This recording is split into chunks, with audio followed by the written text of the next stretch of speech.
Hebreus capítulo 9, vamos continuar a exposição do capítulo 9. Semana passada a gente foi até o versículo 5, a gente finalizou o capítulo 8 e entrou no capítulo 9, no início ali, a comparação dos hits. Vamos continuar a partir do versículo 6, do 6 ao 28, e entrar um pouco no 10, até onde o tempo permitir. O capítulo 10, ele é dividido a partir do versículo 19. A gente tem duas partes. O capítulo 18 finaliza a exposição da tese do autor aos Hebreus, enquanto do versículo 19 em diante a gente tem apenas as aplicações práticas dali. Tudo isso que ele trouxe. O capítulo 10 traz um resumo de tudo que foi falado até agora. Vocês vão ver que tem muita coisa, vocês vão se lembrando das antigas aulas, durante a leitura e a exposição do capítulo 10. Você, verdade, ele não falou isso, falou aquilo, tal. E aí no capítulo, versículo 18 finaliza, o autor expôs tudo aquilo que ele ia expor.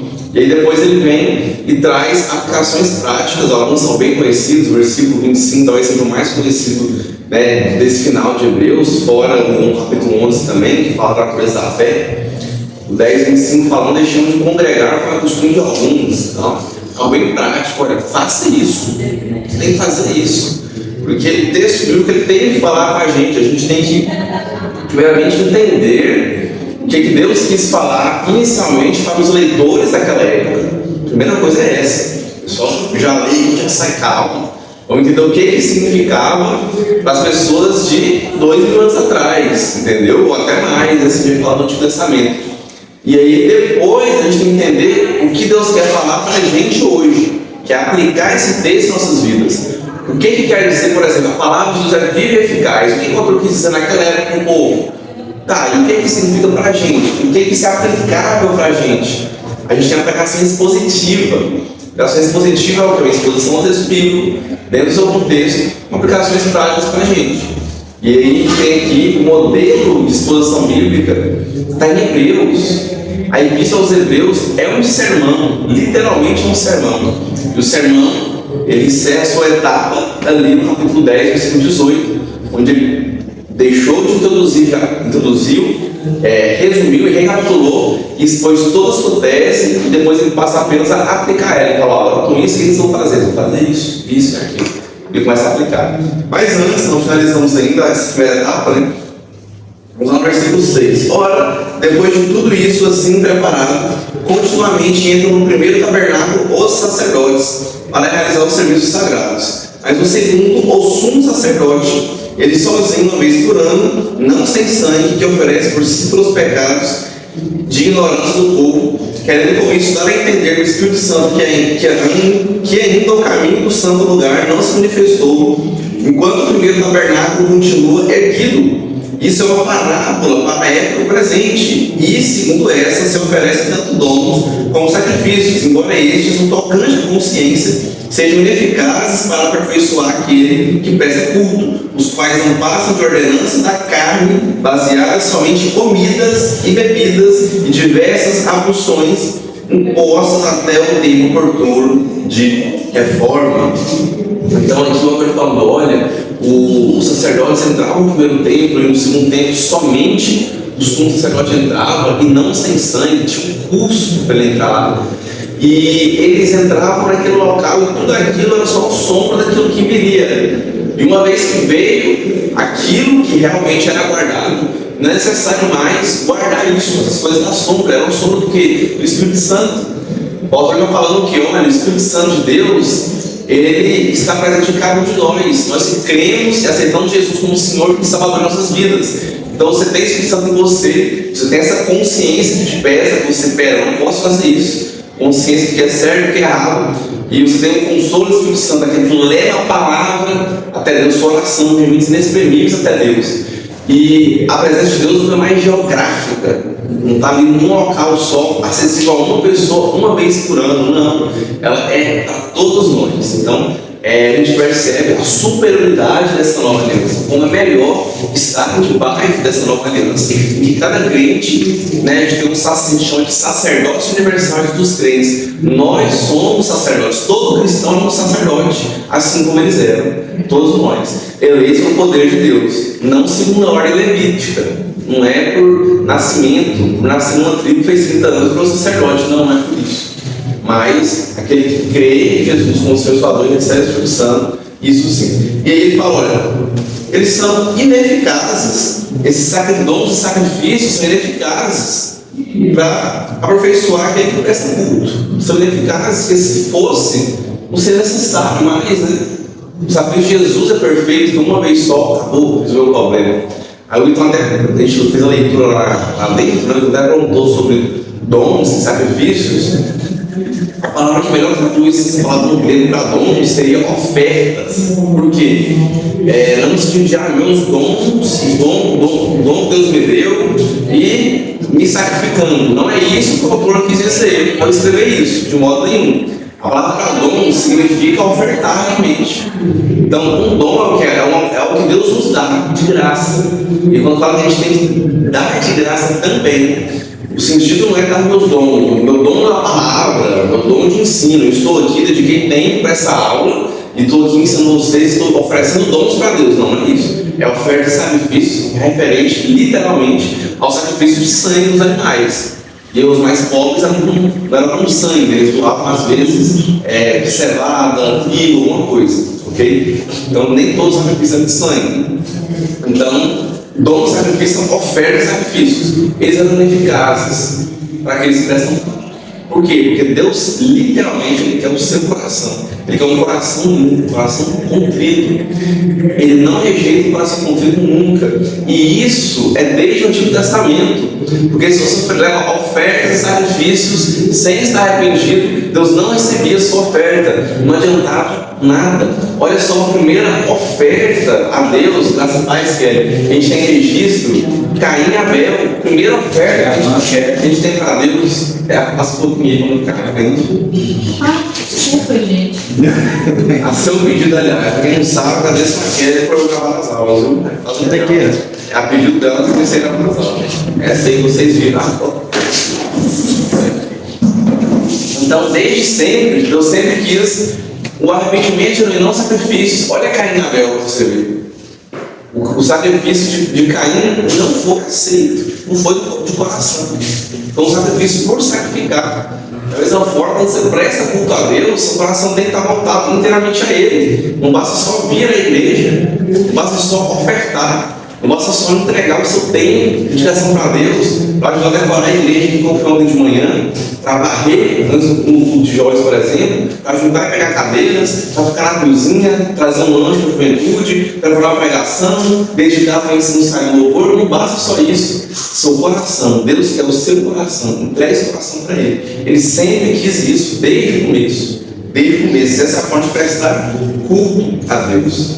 E aí o autor fala que isso que foi feito até o tempo da reforma. Reforma protestante? Gente, não. Até o tempo em que a primeira aliança ia, porque ela foi feita nessa temporada, e a antiga viria. Então a gente vê que no próprio Antigo Testamento temos várias menções a essa nova aliança. Várias menções. O Thiago leu em uma aula retrasada, Salmo 110, lembra? Versículos 1 ao 4. A gente leu a exposição do autor aos Hebreus disso, esse texto, essa passagem. Semana passada a gente tornou a ver de novo isso. A importância que a gente tem na nova aliança, que viria, está no Antigo Testamento, está escrito, já está revelado que teria uma nova aliança. Ora, se a primeira aliança fosse eficaz, quem teria uma segunda? A gente deve estudar agora de novo. Hebreus 7, versículo 7. Por quê? Porque a primeira não era eficaz, não era boa o suficiente. Olha o versículo 11. Quando, porém, veio Cristo, como sumo sacerdote dos bens já realizados, mediante o maior e mais perfeito tabernáculo, não feito por mãos, quer dizer, não nessa criação, mas por meio de sangue de bodes e de bezerros, mas pelo seu próprio sangue, então o santo dos santos, uma vez por todas, tendo obtido a eterna redenção, guardando-se o sangue de bodes de todos e a cinza de uma novilha, aspergidas sobre os contaminados, os santificam, quanto à purificação da carne, muito mais o sangue de Cristo, que pelo Espírito eterno a si mesmo se ofereceu sem mácula a Deus, purificará a nossa consciência de obras mortas para servirmos ao Deus vivo. Amém. Se o sangue de bodes, cinzas de uma novilha que eram aspergidas, queimadas diante do altar, se isso nos santificava temporariamente, quanto mais o sangue, não de um animal, o sangue de um ser que é o próprio Deus encarnado, um ser que é eterno, um ser que é perfeito. Esse sangue é um sangue que nos purifica perfeitamente, porque o sangue é perfeito. E os próprios bodes e novilhas que eram sacrificados apontavam para Cristo, porque eles tinham que ser sem defeito. Você vê essa descrição o tempo todo no Antigo Testamento: sem defeito, tem que ser perfeito, tem que ser. E Jesus foi esse sacrifício perfeito. Seu sacrifício é eterno, ele vale para sempre, para que a gente não sirva a Deus com obras mortas. E quantas vezes a gente não serve a Deus com obras mortas? Aí a gente faz as coisas no automático. A gente faz as coisas automáticas, muitas vezes, mesmo sabendo, mesmo estando ali. Quando sacerdotes, que eram aqueles mediadores entre Deus e os homens, Deus confiou o trabalho. Eles faziam expiação pelos pecados do povo, pelos seus próprios também. Eles tinham essa grande responsabilidade, mas quantos deles não tinham obras mortas? Não tinham um coração contrito, que o povo tem que ter, eles próprios não tinham. Estava conversando inclusive esses dias com o Felipe, aí ele falou assim: eu estou numa fase que estou precisando mais aplicar o que eu sei do que realmente aprender mais. E realmente, a gente conversou muito sobre isso. Não basta só saber que tem conhecimento bíblico, só vir DVD, pegar uma aula, uma exposição toda de um capítulo da Bíblia, um livro inteiro. Estamos João, 6 meses estudando João, agora 3 meses estudando Hebreus. Você não aplica. Eu mesmo, conversando com algumas pessoas que eu conheço nas séries, vi muito pessoal falando que, tipo, dizendo: eu sei disso aqui, tudo mais. A gente está num tempo em que as universidades estão dificultando a gente ter a disciplina, ter o foco de poder cumprir o que a gente sabe. Está dificultando cada vez. E a pessoa, às vezes, usa isso, desculpa, né, para... Então, um ditado muito antigo fala assim: a desculpa do aleijado é a muleta. Então, assim, a gente está na era da vitimização. A gente vive nessa era que eu tenho que me vitimizar. Se eu não conseguir tal feito, eu tenho que usar alguma coisa de desculpa. Seja uma condição física, né? Quer seja uma condição mental, quer que seja tempo, algo ou alguém, alguma situação. Se eu atrasei, a culpa não foi minha, era só uma coisa. Sei lá, foi a minha família que estava vindo, que atrasou. Ou foi, sei lá, estava energia, por isso não deu tempo, se não teria dado tempo. Eu só uma coisa, entende? E aí, é claro que existem pessoas na mesma condição mental, né? Não estou desprezando isso, não entendo o que eu quero dizer. Mas assim, tem gente que abusa, a gente fica escorando nas nossas fraquezas, em situações, em coisas, para poder dar desculpa. A gente faz isso muitas vezes. Eu vejo isso demais, eu fico assim: gente, meu Deus. E se ao invés de você reclamar, você se fosse, fizesse, daria certo. E a gente fica muito escondido, né? Eu vou pegar o ditado, né? Esse logo da jogar na muleta. A gente fica escondido na muleta, fala: mas eu não consigo, aqui, ó. Tudo aqui, ó. Literalmente isso. Eu não estou falando sobre andar, estou falando sobre tudo na vida. Então é complicado, né, a situação. Né? Então a gente não pode servir a Deus com obras mortas.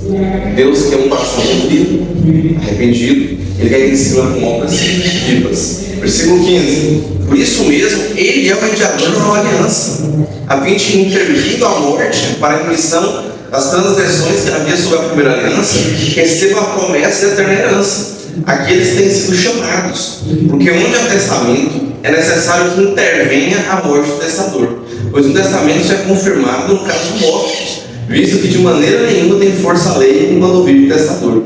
Pelo que nem a primeira aliança foi sancionada sem sangue, porque havendo Moisés proclamado todos os mandamentos segundo a lei, a todo o povo tornou o sangue de bezerros e de homens com água, a lã tinta de escarlate e esopo, e aspergiu não só o próprio livro, como também sobre o povo, dizendo: esse é o sangue da aliança qual Deus prescreveu para vós outros. Saúde.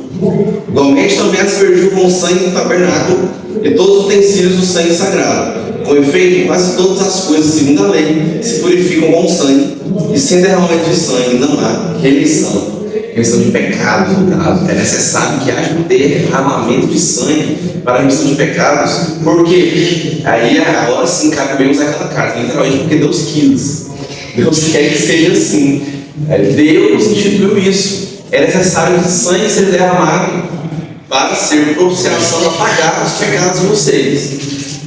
Aí eu aceito. É necessário isso, que sangue seja derramado. Eu quero isso.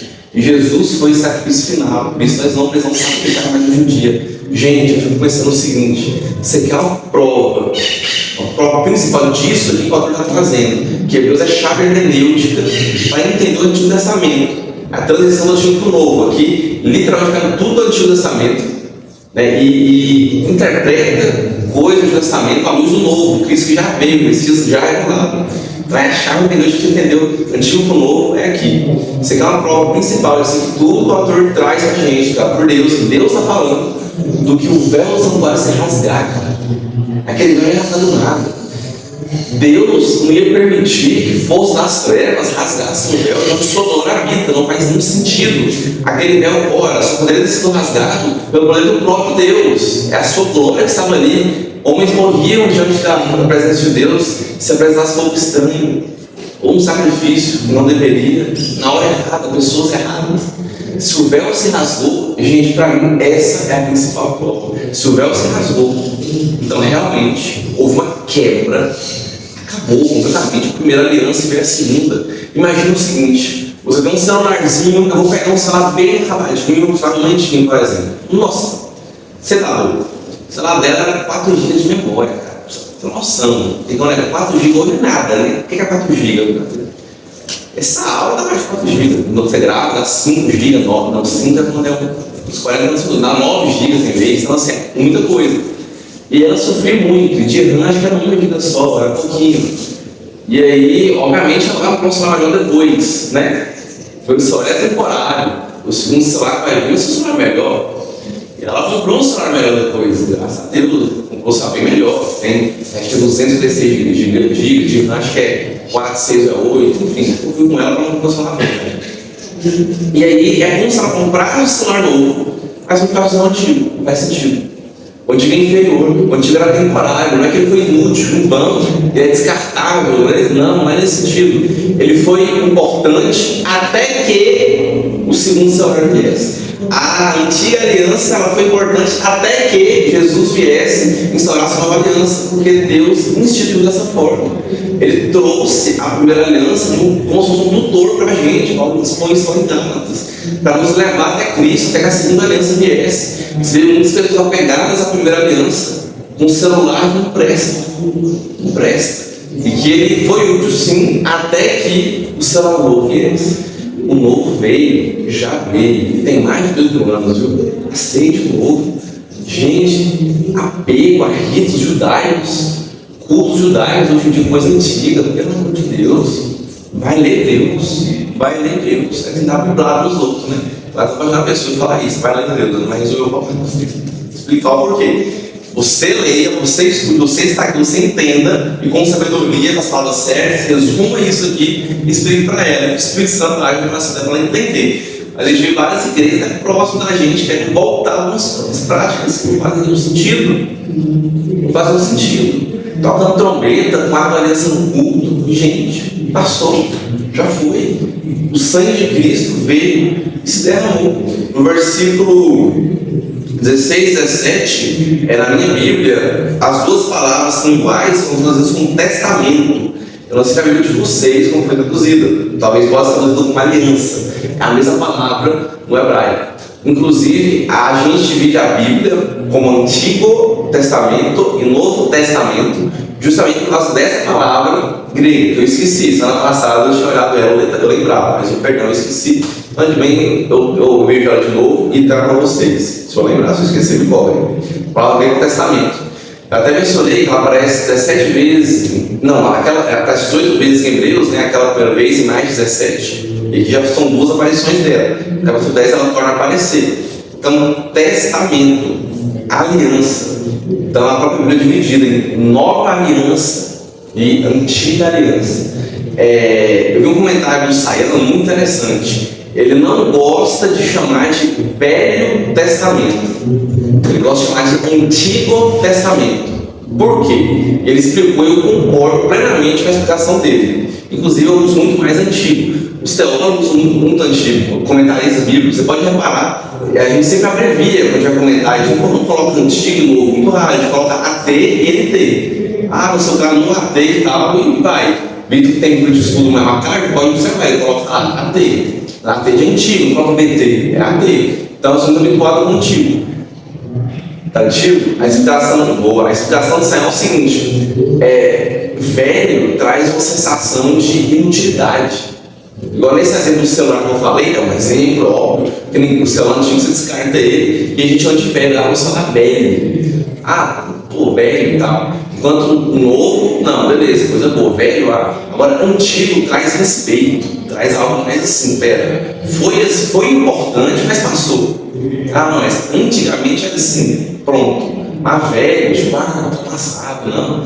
Então ele usa isso. É interessante, você pode ver nas Bíblias que está antigo e não velho pensamento. Então, só um critério de reflexão para vocês. Então, vamos vocês concordarem com o Sayão. Mas o Sayão, eu concordo com ele. Então, assim, eu sugiro que vocês também chamem de antigo, que ele tem que falar Velho Testamento. Por esse motivo específico, que na minha visão é muito plausível nesse todo o Sayão. Prefiro falar realmente Antigo Testamento. Traz uma antiga como se fosse algo clássico, né? Não foi assim, não é assim mais, beleza. A velha é como se fosse não. Tanto que tem gente, a gente comentou sobre isso, que é anti-Velho Testamento. Você vê, o Velho Testamento, isso aqui, não. O Antigo Testamento é extremamente importante. Extremamente importante. E quando você estuda Hebreu, você vê a riqueza do Antigo Testamento. Você vê a riqueza, a importância do Novo também.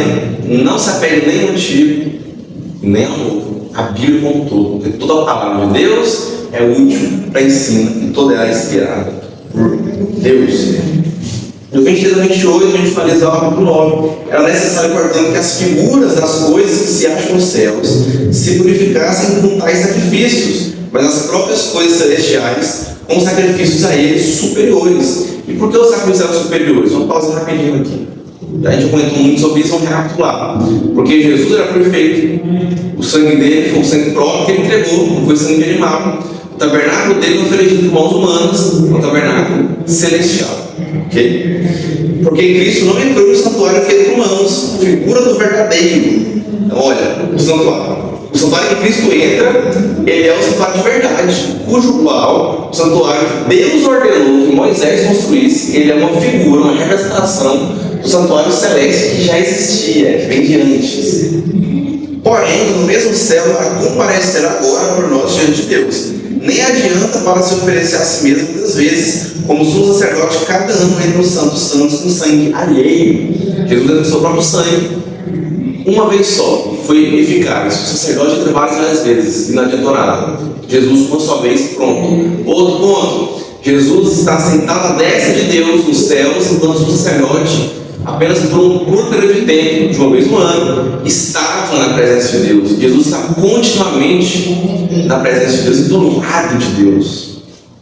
Ora, nesse caso, seria necessário que ele tivesse sofrido muitas vezes desde a fundação do mundo. Agora, porém, ao se cumprirem os tempos, se manifestou uma vez por todas para aniquilar pelo sacrifício de si mesmo o pecado. E assim como aos homens foi ordenado a morrerem uma só vez, vendo depois disso o juízo, assim também Cristo, tendo se oferecido uma vez para sempre, para tirar os pecados de muitos, aparecerá segunda vez, sem pecado, aos que o aguardam para a salvação.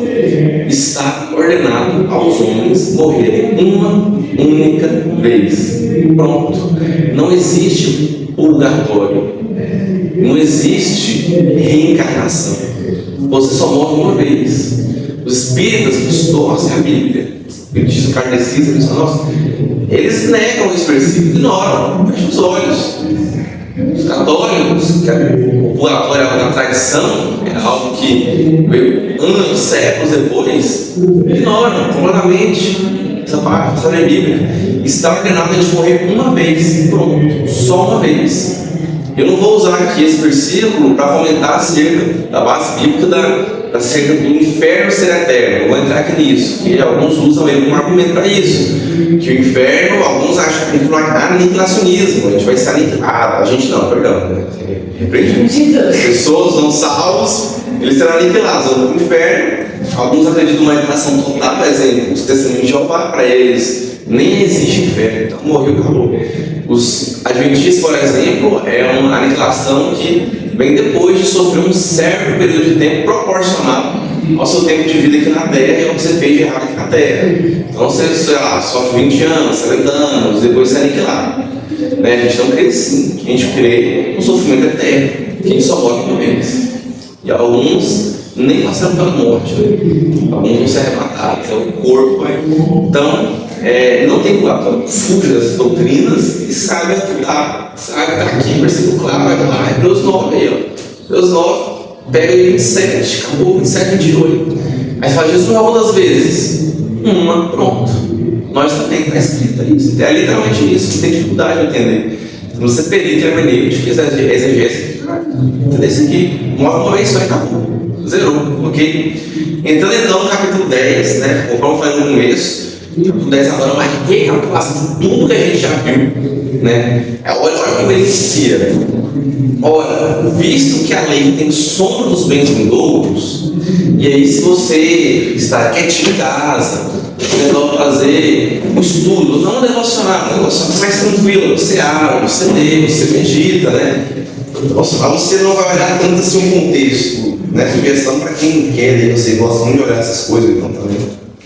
Devocional você não fica muito com contexto das coisas, a gente olha também e tal, mas a gente foca mais na aplicação, né? O que Deus vai falar comigo aqui, né? Porque eu não sei vocês, se eu fosse devocional e eu me apegar ao contexto das coisas, eu me pego estudando a passagem e não realizando devocional. Aí vem o estudo. Eu puxo muito para esse lado, inclusive quando eu comecei a ler a Bíblia humana, eu fui pegar Gênesis ali, cara, eu li Gênesis 1, eu fiquei quase uma hora em Gênesis 1. E eu falei, peraí, eu não estou tendo, né? Para ler 3 capítulos, Gênesis 1, 2 e 3.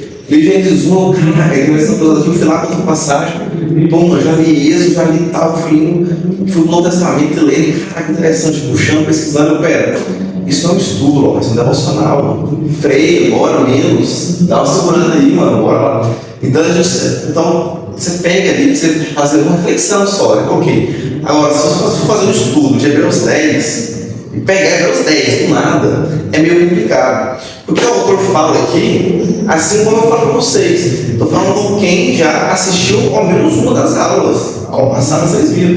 Porque ele fala, ora, visto que a lei tem sons bens vindouros, o que isso quer dizer? Para entender agora tudo o que o autor vai falar, você tem que entender o que ele falou atrás, anteriormente. Né? Por isso eu sugiro a vocês, quando forem fazer estudo, teologia bíblica, que é pegar um texto bíblico, estudar ele, que vocês peguem na sequência, vocês entendam.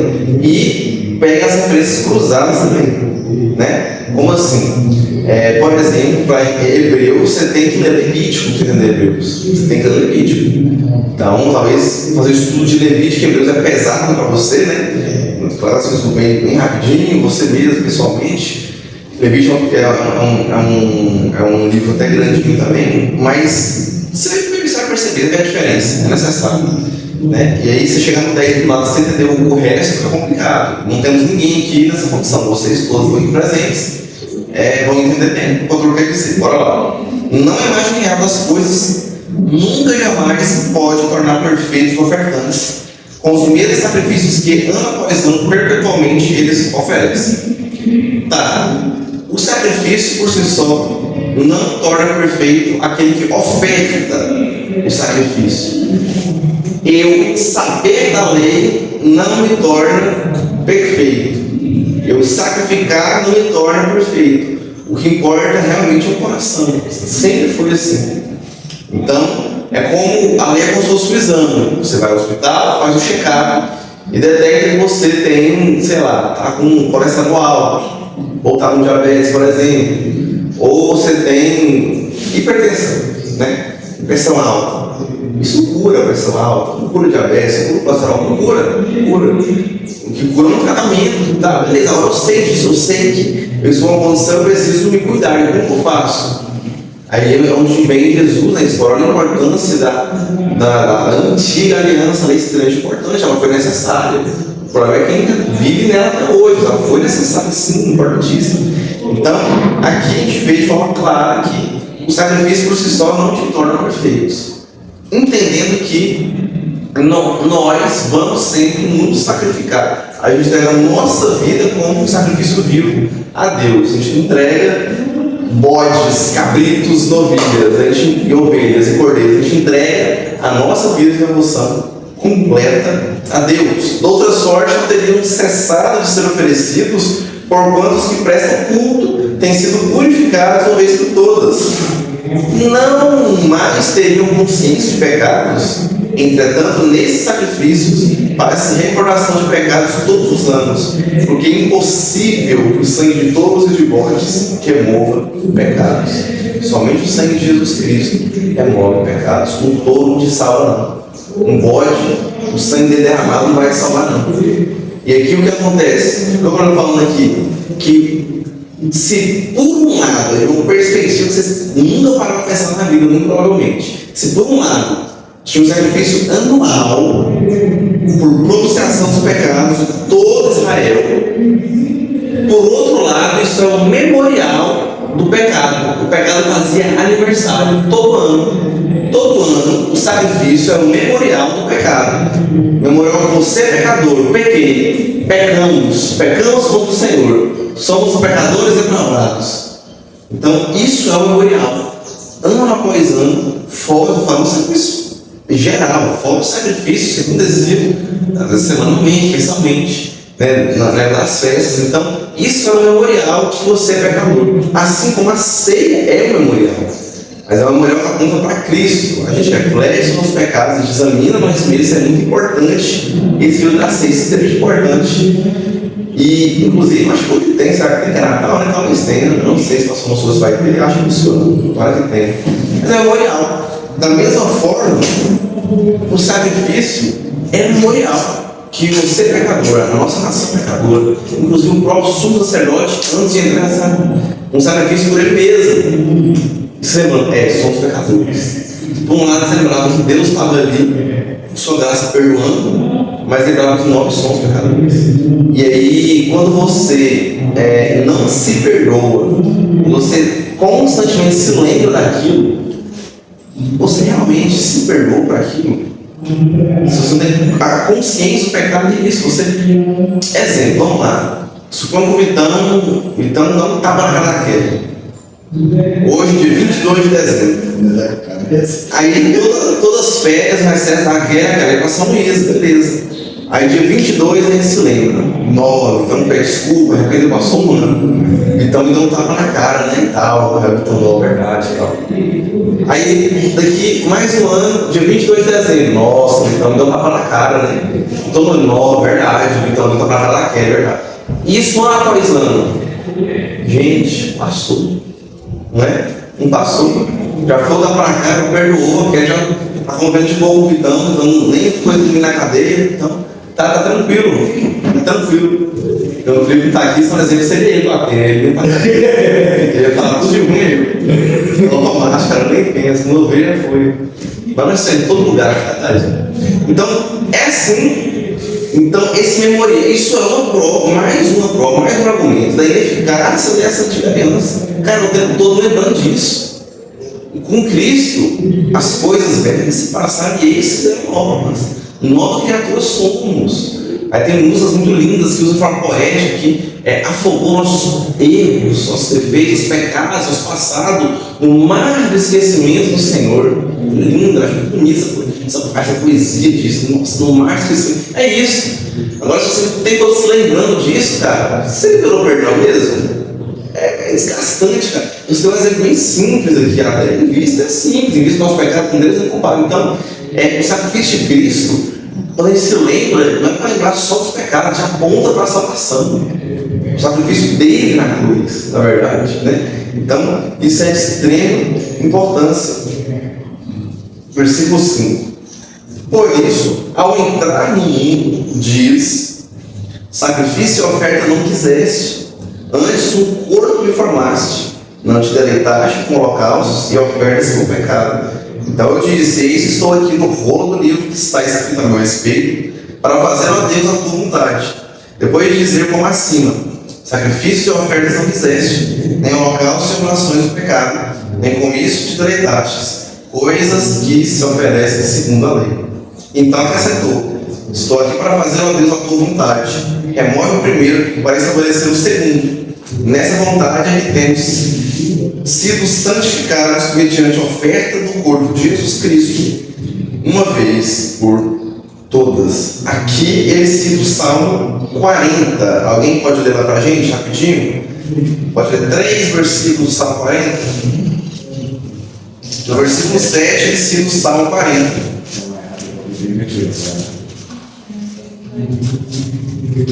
Salmo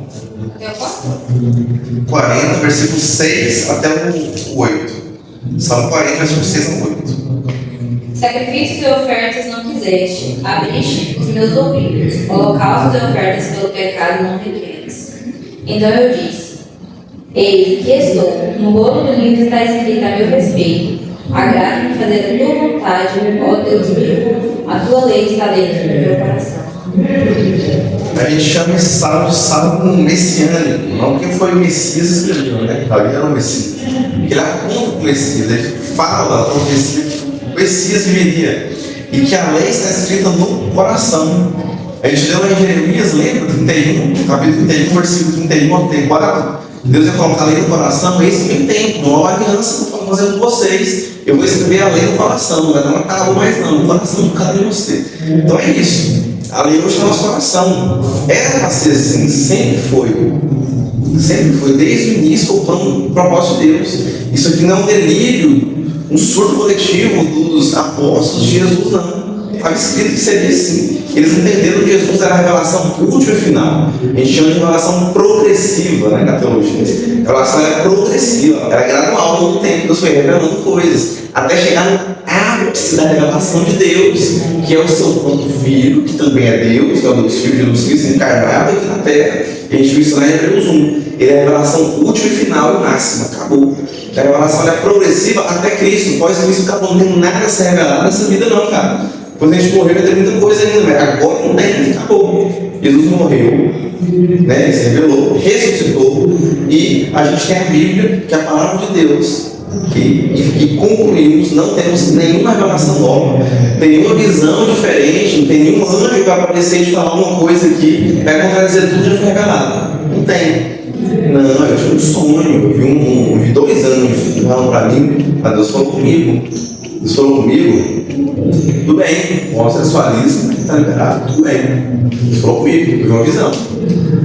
Não, Deus falou comigo, tudo bem, matar uma pessoa ou outra. Ué, gente, que isso, cara? Que evangelho é esse? Olha a citação aí. Eu estou aqui para fazer a tua vontade, Senhor. Você deve oferecer o seu coração. Não tinha aquele anime lá, né? Do Sacegai lá. Esses corações, não. Esse coração para Deus, de boa e toda vontade. Olha, grave bem essa frase. Um discípulo de Jesus, um seguidor de Jesus, ele deve estar disposto a obedecer sua vontade antes mesmo de conhecê-lo. Você tem que ter essa predisposição de obedecer a vontade de Deus antes de conhecê-la. Vou dar um exemplo muito simples. Ele está usando uma caneta preta. Suponha que quer ame usar canetas pretas, porém usar canetas pretas é pecado. Quer tem que ter uma predisposição para deixar de usar canetas pretas antes mesmo de estar lendo na Bíblia que usar canetas pretas é pecado e desagradar a Deus. Ok? Após ler nas Escrituras, após ouvir uma pregação, um estudo, ela mesmo entender que a caneta preta é errada, ser confrontada, ainda se ela continuar usando a caneta preta, que ela não é discípula de Jesus, não é seguidora de Jesus. Para ser discípulo de Jesus, você tem que ter essa predisposição para obedecer sua vontade antes de conhecer sua vontade. E o discípulo de Jesus vai querer conhecer mais e mais sua vontade. Não faz um sentido, um argumento que muitos usam aí, cara. Se eu não soubesse que era pecado, eu estaria de boa. Só é pecado que eu sei. E elas querem continuar na sua ignorância. Eu preferia, morrer sem saber que usar caneta preta é pecado. Porque dessa forma eu usaria a caneta preta o resto da minha vida. E você estaria ofendendo Deus todos os dias usando sua caneta preta.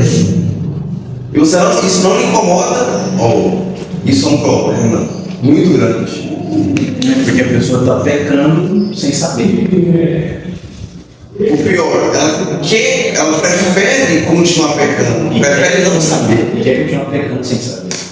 E aí, eu uso uma analogia muito simples para isso, muito fácil. Você ama seu pai e sua mãe, né? Eu sei que normalmente, né, várias pessoas amam os pais, obviamente, os amigos. No mundo hoje em dia não é todos os caras, a maioria, vocês têm certeza que sim. E tem, são cristãos queridos. Eu sei que vocês amam seus pais. Então, imagina, então, tia Silvia e Daniela, vou cuidar da Daniela também, assim. Vocês fazem algo que desagrada, algo que eu não gosto. Suponho que você deixa o sapato na sala. Suponho que o Vitão deixa a toalha no sofá. Sai do banheiro e vai jogar no sofá mesmo. Isso não agrada a sua mãe. Uma coisa pequena, mas o seu desejo é saber que aquilo não agrada a sua mãe. Então, guardar a chinela no lugar certo e a toalha no lugar certo. Ou o seu desejo é, não, eu preferia não saber que minha mãe não gosta disso, porque eu ia poder continuar deixando a chinela e a toalha onde eu bem quisesse, do jeito que eu quisesse. Isso não ofenderia. Ofenderia sim, só sua consciência que ia pesar. Livre do vale. Você que não quer mudar de atitude, você que não quer entregar seu coração para Deus, você que não quer fazer a vontade de Deus, você que não é discípulo de Jesus de verdade, você que não tem uma predisposição a obedecer a palavra de Deus antes mesmo de conhecê-la. O problema tem em você, porque você, sabendo ou não faz diferença para ofender sua mãe. Quanto mais nós pecados perante Deus, ora, quantas vezes nós pecamos sem sequer saber que estamos pecando. E temos que conhecer, a revelação está aqui, não é para mim, meu Deus, eu vou evitar de ler determinadas passagens para não encontrar chinelas, toalhas e canetas pretas. Práticas que eu tenho que abandonar para servir e agradar a Deus. Não, eu quero continuar nelas. Ai, como eu queria saber que ficar não é pecado. Por que ela não beija na boca? Não. Por que me falaram que sexo antes do casamento é pecado? Ora, eu queria tanto fazer sexo no casamento. Por que me falaram isso? Se eu não soubesse, não santificaria eu. E pecando contra Deus, ou ofendendo, não faz sentido querer ficar em ignorância. Aí vem aquela frase, cara, nossa, essa frase aqui. Quem tem a brilhante ideia? A ignorância é uma bênção. A frase por si só já é ruim. Então pega e usa em outros contextos. A ignorância não é somente para você, para mim não. Para mim não é conhecer a palavra de Deus, está escrito nela, inclusive. Me estude, medite em mim, aplique esse conhecimento que você absorve daqui. Porque eu sou a palavra de Deus, eu sou vivo, eu sou eficaz, eu penetro no fundo do seu coração. Ouça, leia, estude e me pratique. E não me ignore. Não conheço, quem se colocar de boa. Por que Deus vai revelar então, rapaz? Se fosse para ler, é só voltar. Esse dia eu terminei, então, para entregar Então, não fiquem nessa ignorância.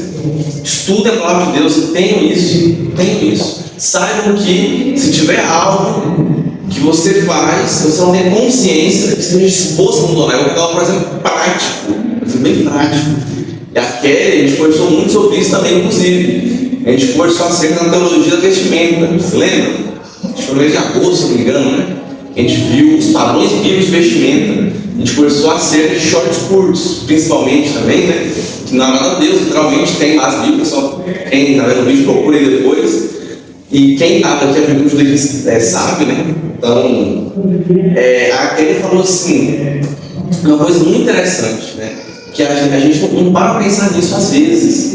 E aí a pergunta é: quantos cristãos estão dispostos a abandonar os seus aos poucos, como eu falei lá, né? Não é algo assim, tacar fogo agora fica sem roupa, não.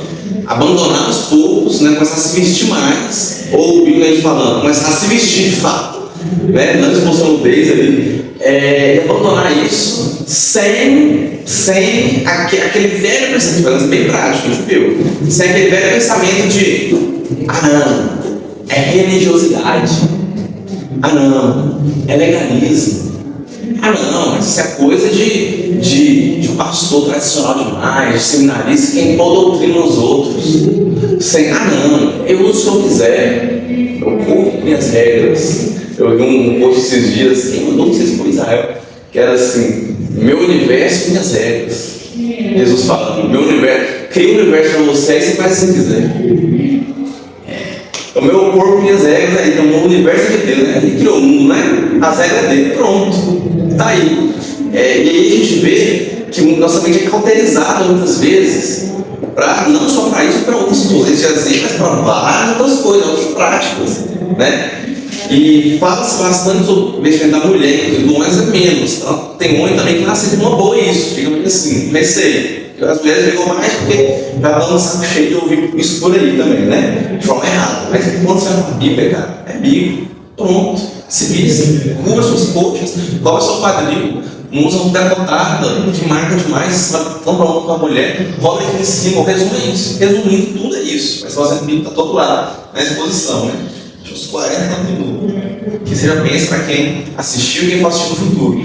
Então, quantos abrem o vídeo, ou quantos vieram no culto aquele dia, falam, pera, eu vou ouvir o que Deus quer dizer, e caso eu realmente veja que realmente essa é a vontade de Deus para minha vida, eu estou disposto a abandonar toda essa prática, para poder viver em santidade, oferecendo o coração como sacrifício, fazer a vontade de Deus.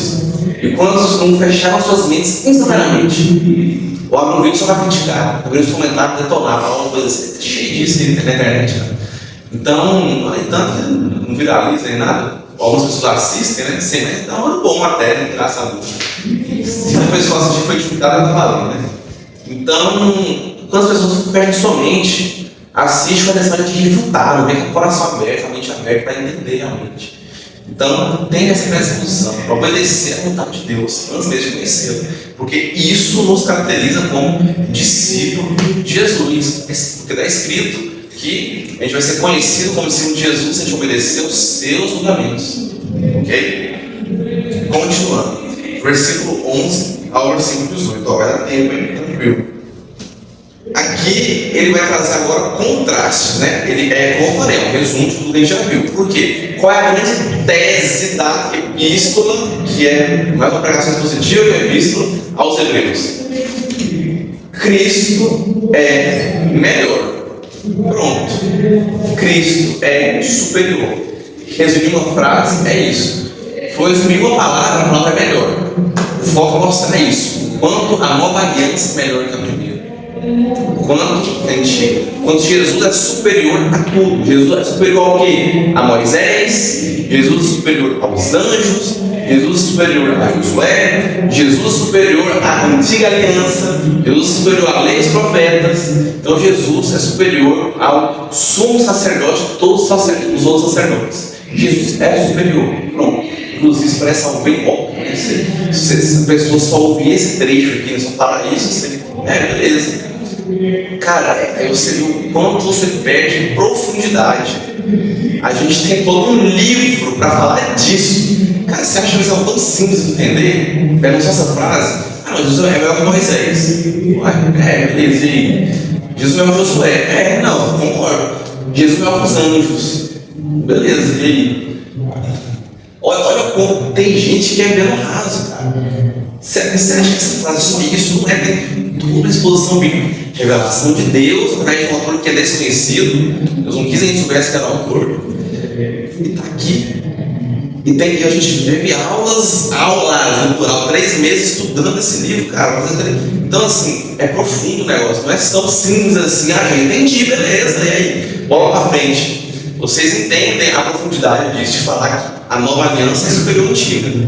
Essa aula, inclusive, a gente aprendeu muito sobre isso até chegar aqui. Então, meus contrastes que o autor faz, lembrando que tudo isso aqui não é nada novo, é uma recapitulação final, é tipo a conclusão do sermão dele, está concluindo o sermão. Ora, todos os sacerdotes se apresentam dia após dia a exercer o serviço sagrado e oferecer muitas vezes os mesmos sacrifícios que nunca jamais podem remover pecados. Jesus, porém, é oferecido para sempre um único sacrifício aos pecados, aceitou a destra de Deus. Até comentei sobre isso nessa aula ainda hoje. Jesus oferece um sacrifício só e que remove pecados. Os sacerdotes removiam, era várias vezes. E Jesus está sentado à destra de Deus, em contraste com a presença de Deus, a Shekinah, né? A glória de Deus ali presente, que o sumo sacerdote acessava poucas vezes, né? Uma vez por ano. 13. Aguardando aí diante até que seus inimigos serão postos por estrado dos seus pés. Porque como única oferta aperfeiçoou para sempre quando estão sendo santificados. O seguinte aspecto, nós estamos sendo santificados. Sempre. Porque Jesus foi não só para as pessoas da época, né, mas para nós no futuro também, obviamente. A gente vê aqui a perfeição do sacrifício de Jesus, porque ele é glorificado. A gente vê lá em Filipenses 2, né, aquele texto muito famoso que mostra a humilhação e a glória, a exaltação de Jesus. Primeira parte, a humilhação. Jesus Cristo, sendo Deus, não jogou por usurpação ser igual a Deus. E antes desses meses ele se esvaziou, assumindo a forma de servo, igual ensino de figura humana, né? Tá frio. Tá gravando ainda? Tá gravando ainda. Nada, não. Caiu o celular. Porém, Deus exaltou, olha a primeira parte, a humilhação, olha a segunda parte. Exaltação. Deus o exaltou sobremaneira, que ele deu um nome que está acima de todo nome. Os inimigos estão aos pés de Jesus. Olha as curiosidades, eu nunca vi nada a respeito de um sumo sacerdote. Jesus está aí, né? Ele vai reinar. Versículo 14. Jesus seria o supra-sumo sacerdote. Super sumo sacerdote. Ele é o sumo sacerdote. O principal de verdade é ele. Os outros eram só figura, sombra, tipologia do sumo sacerdote que viria, que não é uma figura, é o objeto em si, não é sombra, é o objeto em si, não é um tipo, é o antitipo, é o principal. Todos os sacerdotes apontavam para Cristo, para a mediação que Jesus faria por Deus dos homens. Tudo, cada item, a cor, o elemento era divisado, o tamanho, a quantidade, o jeito que era feito, tudo, em cada um dos mínimos detalhes. Lê Hebreus, lê Números, lê Levíticos, vai ver a descrição detalhada. Tudo tem um plano e propósito de Deus, tudo apontava para a nova aliança. E é isso que o Hebreus traz. Tudo apontava e o pessoal ainda assim nunca conheceu. O pessoal que vive, a gente hoje, que estuda sobre como era, entende. Algumas pessoas naquela época que faziam todas as coisas, era mais fácil, né? Não é necessário explicar o que é o santuário para um judeu, né? Há 2000 anos atrás, ele sabe muito bem o que é o santuário, ele estava lá, ele dá aula para nós de santuário, ele sabe falar cada item como é que funciona. É um judeu, afinal, a obrigação é saber, né? É tipo, alguém está saindo dos jovens não sabia que essa parede é pintada por coisa do exército, né? Você lembra? Então, da pandemia, eu sei Israel, legal. Então, continuando. Versículo 14. Porque com uma oferta aperfeiçoou para sempre quando estão sendo santificados. Então, nos aperfeiçoou para sempre, não é momentâneo, é temporário. São sacrifícios constantes. E disso, foi dito isso, e disso, nos dá testemunho também o Espírito Santo, por quando após ser dito, essa é a aliança que farei com eles. Pois naqueles dias diz o Senhor, porei no seu coração as minhas leis, sobre a sua mente as escreverei. E acrescenta, de modo nenhum me lembrarei dos seus pecados, suas iniquidades, para sempre. Ora, onde a remissão destes, já não há oferta pelo pecado. Esse versículo 18 é o seguinte: se os pecados estão pagos, tem que pagar mais.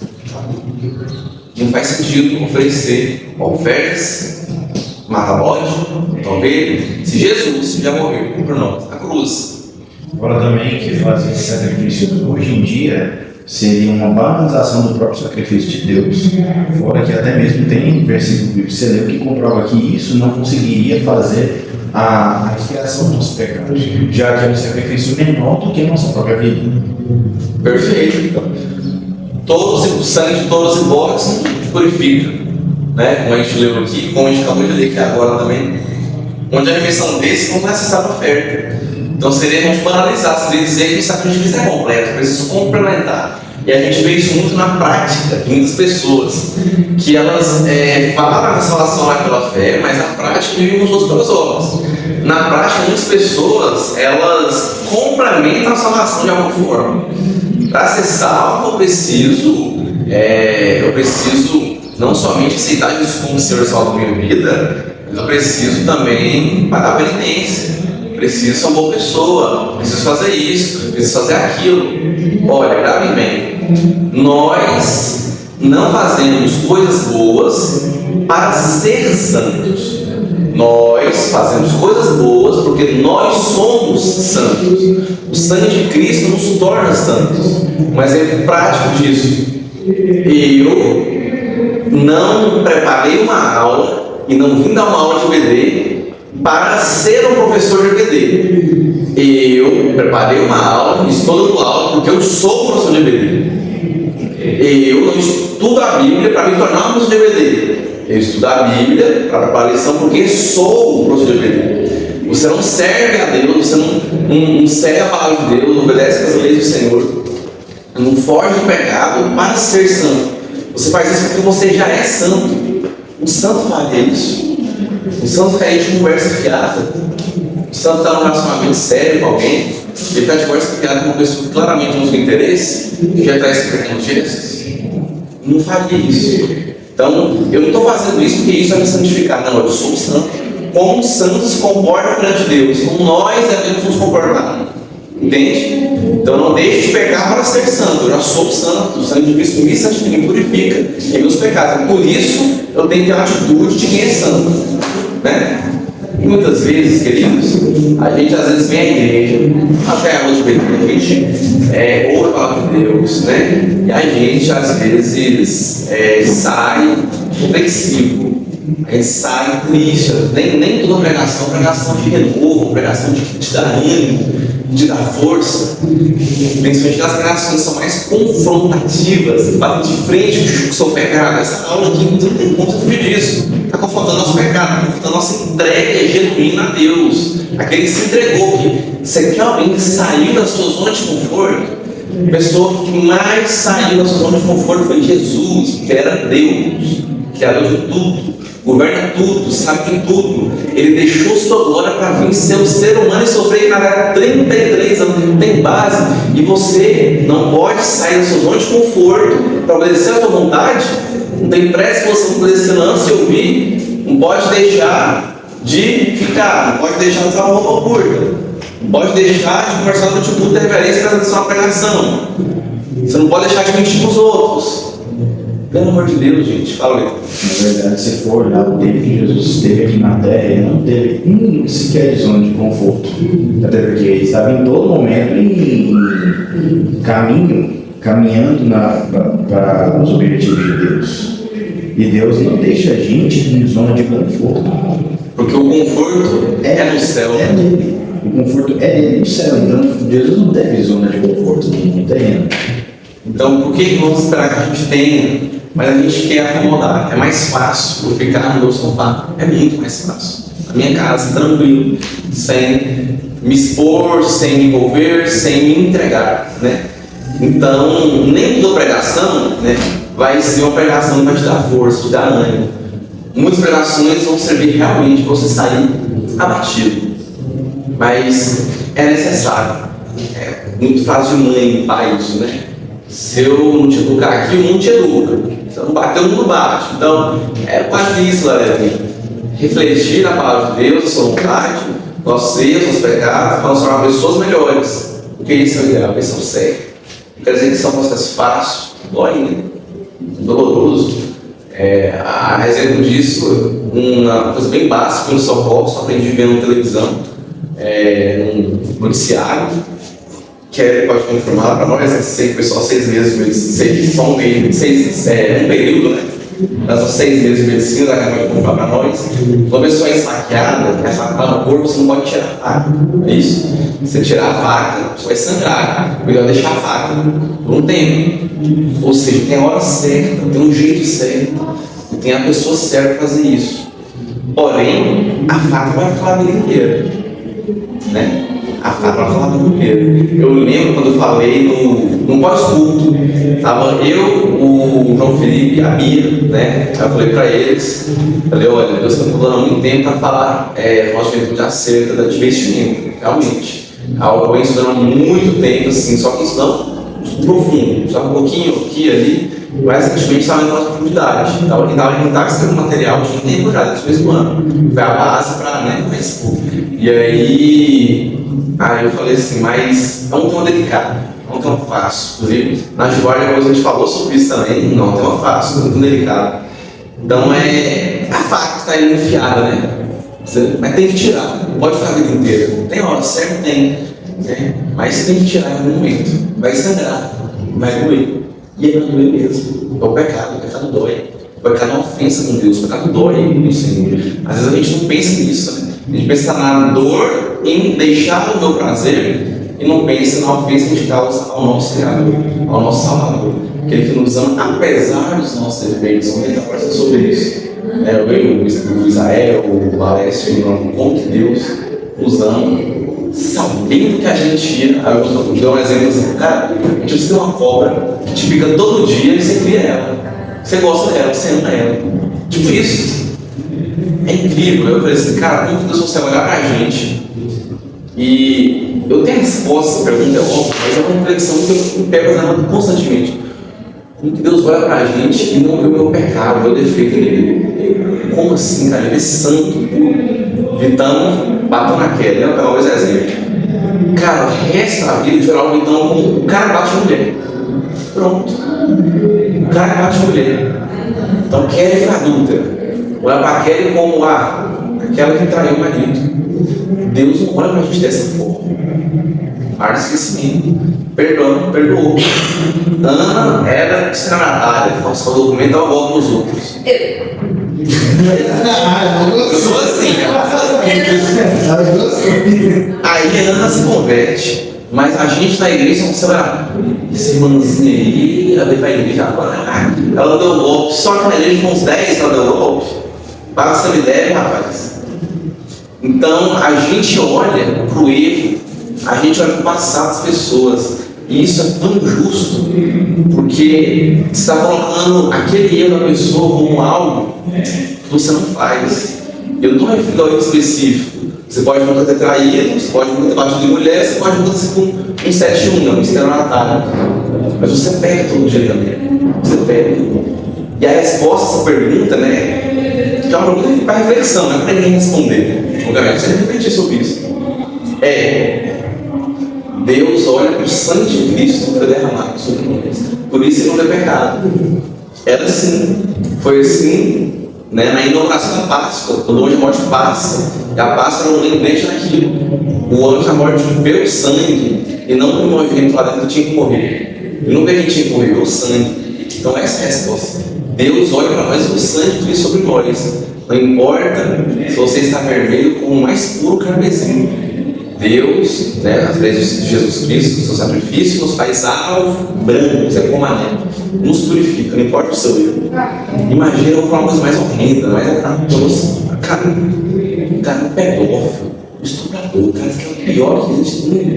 Isso é tão abominável que até no mundo da criminalidade, os caras com esse tipo de gente, caiu na cadeia, falou que é Jack, meu amigo.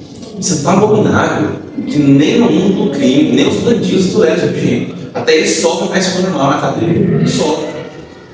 E aí, Deus, se o cara se arrepende e vira uma pessoa, a gente é incapaz.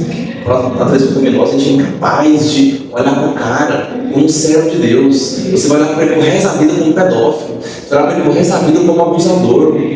O resto da vida você não consegue. Como que Deus olha para ele e fala: uau, meu servo, eu te amo, te perdoo, eu te amo. Aí quando a gente olha para esse abusador, não consegue não olhar para ele como abusador mais. Pense, se Deus fizesse desse jeito com você. Pense agora em apenas alguns dos seus pecados. Se Deus olhasse para você eternamente como uma estelionatária, eternamente como uma adulta, eternamente como um cara que bate em mulher. Já pensou? Mas não. E às vezes a gente é tão justo com nós mesmos, com as pessoas, a gente olha, cara, a gente é incapaz de fazer isso. Isso não é certo. Porque a gente pede para que Deus nos perdoe, assim como nós perdoamos, né? Quem nos ofendeu. Mas que a ofensa nem foi diretamente comigo. O cara pegou com outras pessoas lá, mas isso me ofende. Isso foi extremamente indignado. Mas se o cara se arrependeu de verdade, foi salvo, incrível. E eu, sinceramente, tenho muitas dificuldades de olhar para ele e não ver um abusador e ver um servo do Senhor. Eu tenho dificuldades. Deus vê. E é interessante que sua graça, ele me vê como um servo do Senhor. Ele não olha para os meus pecados, ele não olha para os meus erros, ele E Ele me capacita a estar aqui, ensinando você, inclusive. Não sou digno de estar aqui. Não sou um pecador como todos os outros. Mas Deus pode meu pecado. Ele me limpa. Ele deu o sangue de Cristo, foi derramado naquela cruz, que remiu de uma vez por todos os nossos pecados. Então, por que nós somos tão duros com os outros? Se nós mesmos carecemos, mesmo perdão e misericórdia, que aqueles contra qual a gente ataca pedras, aquele que nunca errou, que atire, pois, a primeira pedra. Para finalizar, temos o testemunho do Espírito Santo. E essa é a aliança que eu falei com eles. E aqui o autor traz de novo a memória, a exposição do Salmo 110, versículos 1 a 4. Que Deus inscrever as suas leis, nossas mentes, nossos corações. E essa é a principal aplicação prática de vocês. Tenham as leis de Deus escritas em seus corações. Tenham uma vida íntima com o Senhor. Uma vida que você não precisa ficar postando todos os dias nas devocionais que você faz, ou o cronômetro de quanto tempo de oração você faz, ou todos os estudos bíblicos que você faz, mas ninguém precisa saber disso. Ninguém precisa saber. Não estou falando nada para quem pode de vez em quando. É bom para incentivar e tal. Cuidado com ego, é perigoso, você posta. Eu olho assim na mesa, cara, tá bonitinho esse negócio, vou postar uma foto, tá ligado? Vou postar. Rapaz, você não é soberbo, não. Eu paro, analiso, penso. Vou postar, não vou não. Não é para aparecer. Para incentivar, né? Eu postei esses dias, eu tava vendo leite, e aí tava bonitinho, assim, os livros e tal. Ela falou, tirei a foto bem tanga mesmo, eu sou muito bom nessas coisas, mas tá. Postei. Dito isso, uma porrada de pessoas falaram assim: você bebe leite puro? Eu falei, mano, o cara tá dando por leite, velho. Nem eu tinha parado isso. Sim, eu bebo leite puro às vezes. Cara, lá em casa tem Todd, tem Nescau, tem Nesquik. Eu gosto porque tem morango, é banda. Isso. E eu bebo leite puro porque eu gosto. Vem cá, eu bebo leite puro porque eu gosto de beber leite puro. De vez em quando eu falo, eu quero tomar leite puro, eu tomo leite puro porque eu quero mesmo. Porque eu quero, literalmente eu quero. Tem que Nescau tá boa, né? Mas eu quero. Então, qual o problema? Mas aí, ao invés de olhar para o negócio, mas aí eu tô assim. Eu não tinha reparado isso. Inclusive foi assim que minha namorada descobriu que eu gosto de leite puro, foi ver essa foto. Aí ela começou a beber mais atenção. Aí ela começou a beber também. Aí ela falou, nossa, até que realmente sim, né? Isso é bom, assim, não dá pra beber. E aí quando eu vi ela falei, lembrei de você, mano. Eu sou assim também. Eu sou assim. E é da hora, eu gosto, é da hora. Mas no geral, a maioria das vezes não. Mas não dá vontade de beber mesmo. Então, assim, não se sobreviça, mas hora ou outra possa funcionar para incentivar, é bonito, né? É uma coisa assim, posta foto do culto mesmo e tal, enfim, é bom você mostrar o lado bom da coisa, mas não deixa, só complica rapidinho, então, não deixe isso virar soberbo. Agora, voltando ao que eu ia falar, ninguém precisa saber de como é literalmente sua vida nesse aspecto. Uma coisa é eu chegar e falar, olha, você chega e fala, mano, como que é a sua rotina? Como é a sua rotina? Então, o que você faz? Não, como é que é? E aí você explica a pessoa, sou de não é só uma coisa, você vai falar, olha, eu oro 2 horas por dia, eu leio tantos capítulos, eu faço isso. Nosso objetivo ali é ensinar a pessoa, orientar, ajudar, né? Ninguém está interessado em saber, então, muito cuidado com isso, né, Fábio? O aplicativo que o pessoal, a gente conhece, que é o Glorify, ele sempre dá umas frases, já com a opção de poder postar, e ele também tem a barra de progresso deles, que é uma árvore, que ela vai crescendo de mudinha até virar uma árvore grande. Muita gente não posta o desenvolvimento da árvore porque pensa que é soberbo, porque quanto maior a árvore, maior a quantidade de vezes, frequência e devocionais que você teve. Eles só postam a frase. Porque a frase não entrega que você tá, nossa, eu participo de muito devocional todo dia. Esse incentiva a pessoa também, né? Sim. A tia França, que a gente foi em treinamento, né, de pessoa de EBD, séries, a tia França, ela levou outra Bíblia, não levou a Bíblia dela. Quem já viu a Bíblia da tia França? É cheia de post-it, ela chega, vai ser assim, ela é assim, ó. A Bíblia da tia França é o dobro da quando ela comprou. Ela vai encher de post-it, aí enche, alguém tirar e vai passar para nova. Um monte de guardar. Então ela falou, não, eu não levei, porque senão é soberba, né? A pessoa pensa que está querendo. E às vezes eu posso sobreconhecer. Aí olha como eu leio e estudo a Bíblia, olha aqui, ó, quantos post-its eu tenho, olha como eu estudo a minha Bíblia, olha como ela é, entende? E aí detalhe, a Bíblia dela tem um espaço de anotação do lado, né? Já tem espaço, ela usa espaço de anotação e usa o post-it. Vai, Kelly. Não, mas Kelly está expondo seus post-its para ninguém. Aquela não é post-it, ela marca texto. Mas o dela é marca texto normal. Precisa das meninas, não faz isso, a menina faz mais. Da Kelly tá no. Os post-its dela no finalzinho. Um pedaço da minha. Os post-its dela estão no finalzinho.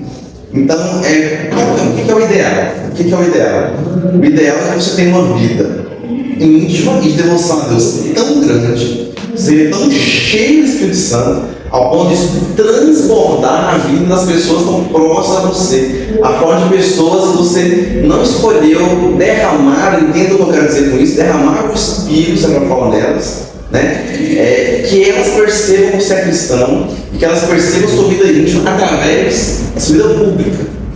Exemplo, eu estou falando de pensar nos estudos lá, nas pesquisas, né? E aí, pelo comportamento vital, as pessoas olham, uau, esse aqui é diferenciado.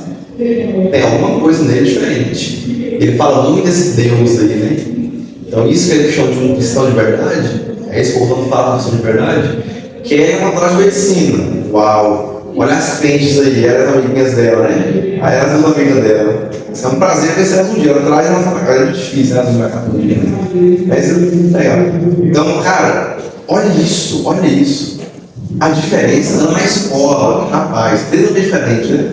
Não é escola. Não, essa menina é diferente. O jeito de falar é diferente. O jeito de se vestir é diferente. O comportamento.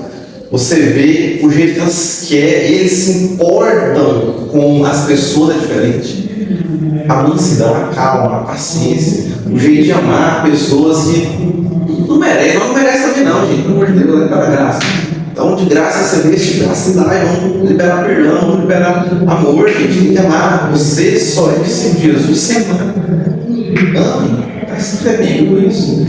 Então, sua vida é tão assim que isso transborda. Um outro exemplo bem simples. Quando você tem muito conhecimento numa área, você não precisa ficar se mostrando. Por natureza, as pessoas, principalmente quem tem conhecimento na mesma área, reconhecem rapidamente. Fácil. Se alguém vier aqui e falar uma coisa da saúde, rapidinho vocês vão falar, isso ele entende. Ele está usando os termos que um leigo não saberia. Ele entende. Ele tem uma noção boa do assunto. Ou ele sabe muito, sabe até mais que eu. Isso ele sabe. Sem ele estar se mostrando, se aparecendo, você percebe. Igual o pregador, rapaz, o cara só me pregar. Pela introdução do sermão dele, não precisa nem ser introdução completa. Já estava sabendo se como ele passou falando, se ele é bom ou se ele é fraquinho. Se ele realmente estudou o texto bíblico, ou pegou a oratória, vai ser só uma história, né? Não vai expor, ele vai pregar a palavra.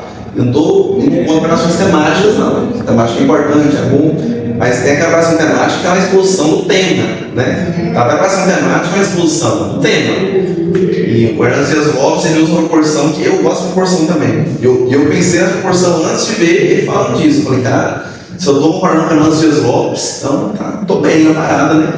90-10. 90% de exposição, 10% temática. Eu acho uma ótima proporção. Por quê? A igreja precisa de uma boa dose de exposição bíblica. E exposição bíblica, quero deixar que eu falei isso ainda, é bíblico. Tá aqui, esse livro que estudamos aqui durante 3 meses, não finalizando, é uma exposição bíblica. Literalmente. Olha o finalzinho da nossa lição, gente, do texto de hoje, concluindo o Antigo Testamento. Então, a pregação expositiva, expor a Bíblia, é bíblico. Está na Bíblia, tem baseado bíblico para isso. É o modelo bíblico de pregação. E às vezes a gente pega um tema, tanto que tem referências cruzadas no mesmo tema que vem na exposição. Ele faz isso, ele pega um salmo, pega outro, pega Jeremias, pega conjunta.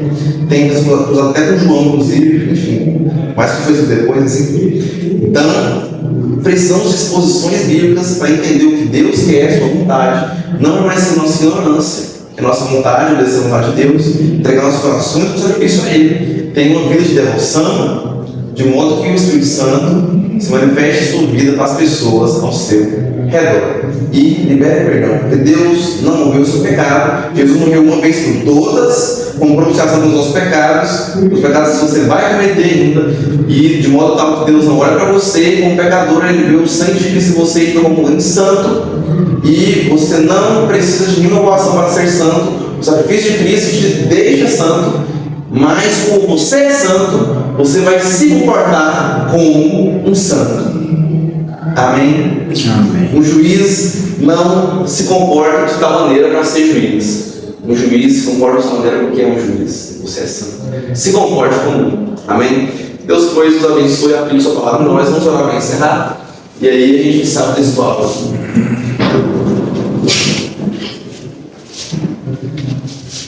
Pai, deu tempo, graças a Deus.